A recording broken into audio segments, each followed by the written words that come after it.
Itu waktu keluar itu sakit banget perutnya? Ya, 2 minggu berturut-turut itu. Mules sekali. Ya, Terus itunya udah keluar, jaringannya udah keluar, udah nggak sakit lagi. sudah ibunya udah nggak ngerasa Ya. sakit lagi begitu.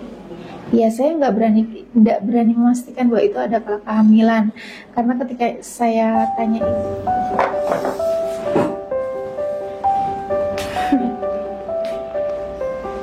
sudah siap?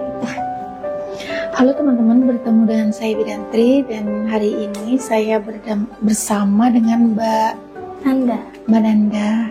Mbak Nanda ini ada keluhan apa? Keluhannya itu haid 2 bulan nggak berhenti-berhenti. Haid 2 bulan tidak berhenti-berhenti.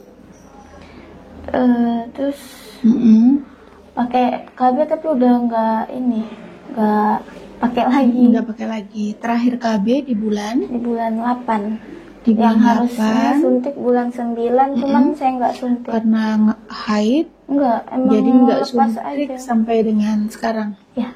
Mau lepas? Iya. Kepengen apa mau lepas? Mau pasang implan. Oh, kepengen pasang implan. Stok implannya tidak ada. Dan sampai sekarang belum pasang karena haid. Dari bulan 9 itu sampai dengan sekarang haid. 9 itu 10, 11. 2 bulan lebih. Iya. Haidnya nggak berhenti-berhenti. Enggak. Pernah berkonsultasi sebelumnya? Nggak pernah. Nggak pernah. Terus pernah kayak sebelumnya pernah terlambat haid atau tidak? Kan pas awal KB itu haid terus kan, KB 3 bulan, terus disaranin buat ganti ke 2 bulan, diselang-seling gitu. Terus? Jadi KB-nya teratur lagi. Sebelumnya nggak pernah telat. Teratur lagi. Dan haidnya? Apanya? Selama pakai KB yang 3 bulan ke 2 bulan tuh haidnya lancar atau? Lancar aja. Atau tidak haid sama sekali? Haid setiap bulan haid. Iya. Kesini terus malah terjadi haid terus gitu. Oke. Terus belum pernah berkonsultasi sama sekali ya? Belum pernah. Oke, pernah minum obat tertentu? Nggak pernah. Nggak pernah. Pernah ini nggak pernah kontrol, berarti nggak pernah WSG juga? Iya, nggak pernah. Iya.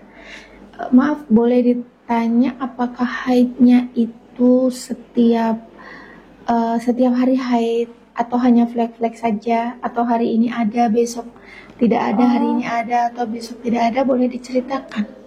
Jadi tuh kan awalnya tuh cuman ngeflek aja kayak 2 minggu awal itu ngeflek aja kayak hitam darahnya. Terus lama-lama makin deras. Ya, tapi ada hari itu saya nggak kerja kan 6 hari soalnya nggak ada yang jaga anak. Saya nggak kerja, nah pas 6 hari nggak kerja itu saya nggak haid. Terus pas saya kerja lagi mulai lagi ngeflek gitu. Oh gitu, jadi ini kasusnya dan sampai sekarang ini ngeflek atau haid deras. Jadi ganti softtek setiap hari pakai softtek. Iya. 3 kali ganti softtek, maksudnya setiap kali karena kayak darah haid berarti softteknya penuh ya, maksudnya ada lah. Iya. Bukan hanya cuma flek-flek aja ya. Iya. Oke. Berarti ini kasusnya kita kalau di kebidanan menyebutnya adalah menometrorragia. Jadi terjadi kayak perubahan haid yang tidak teratur, kadang banyak, kadang sedikit, atau kadang haid terus di luar jadwal haid gitu. Nah, nanti ini kita akan kasih obat namanya itu asam mefenamat atau 3x1, terus ditambahi dengan vitamin K.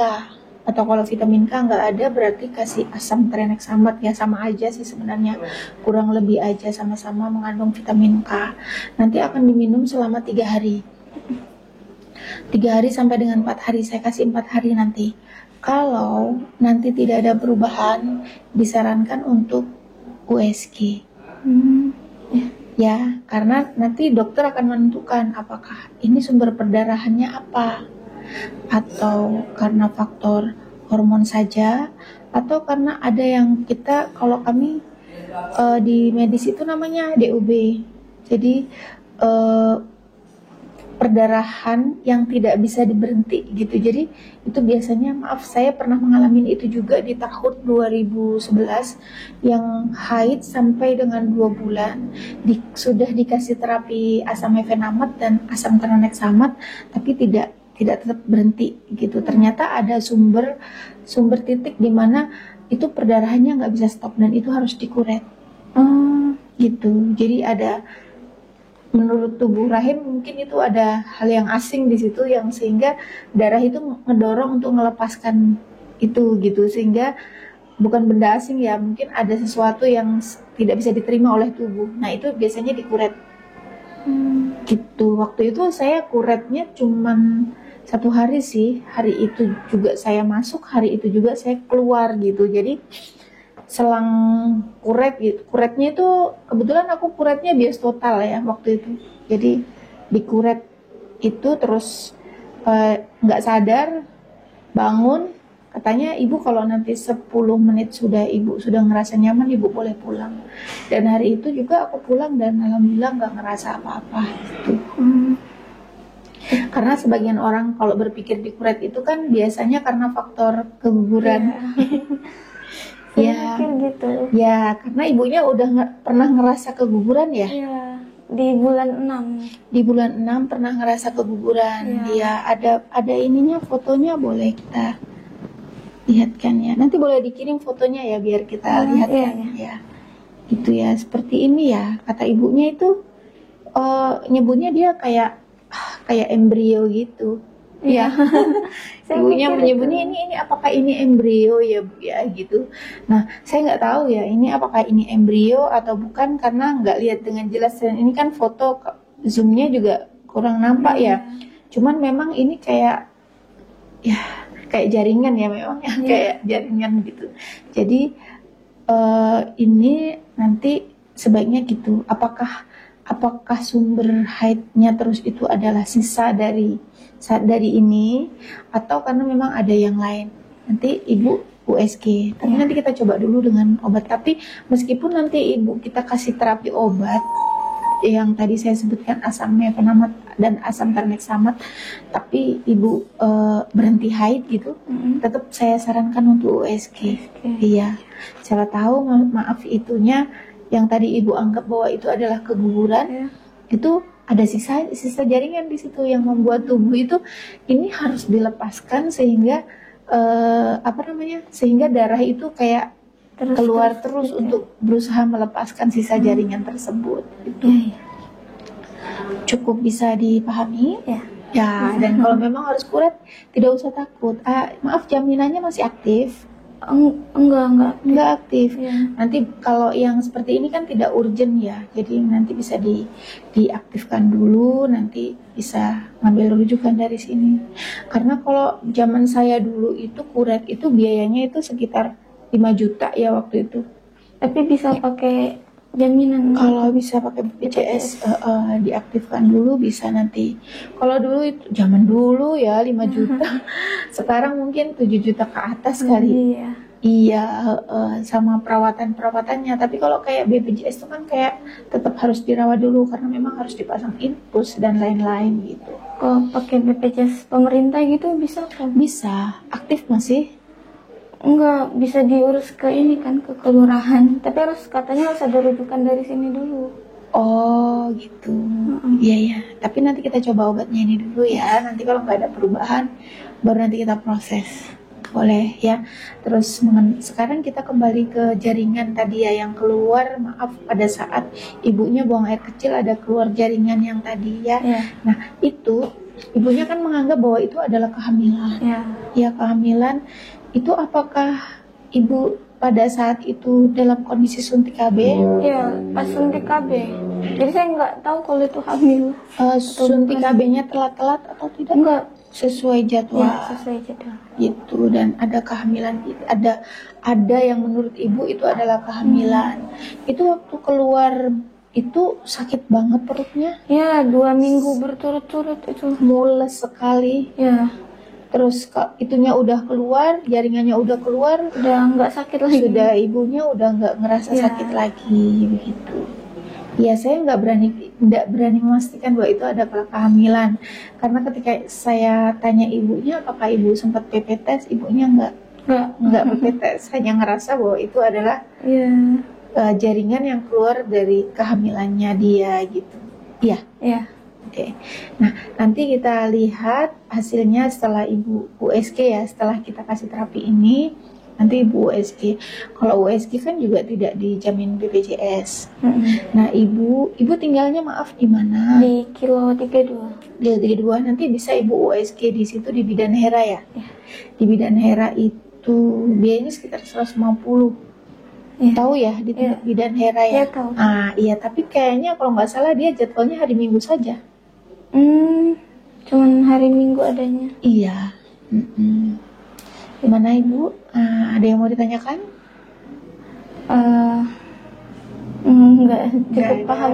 Cukup paham ya. Nanti kita kasih. Jadi ini kita resepkan dulu obatnya untuk mengurangi haidnya. Kalau bisa, mudah-mudahan nanti berhenti, dan mudah-mudahan itu hanya sekedar gangguan hormon.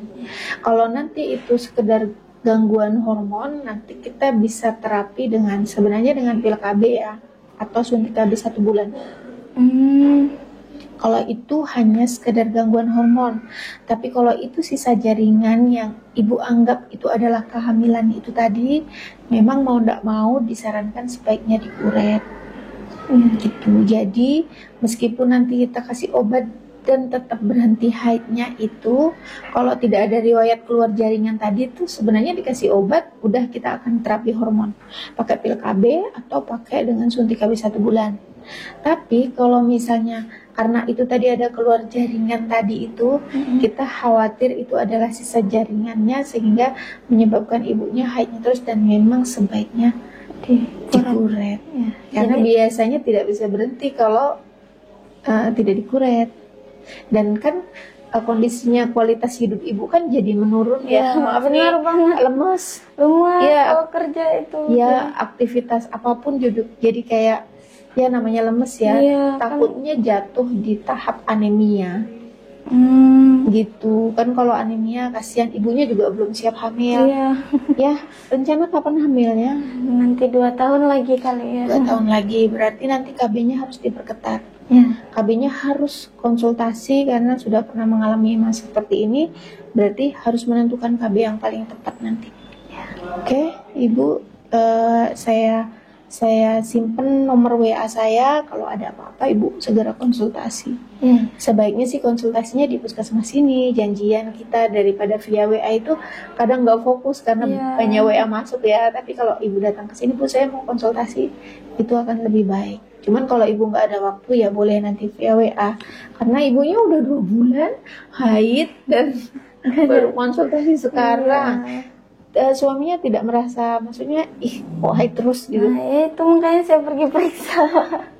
Dan setelah 2 bulan ya.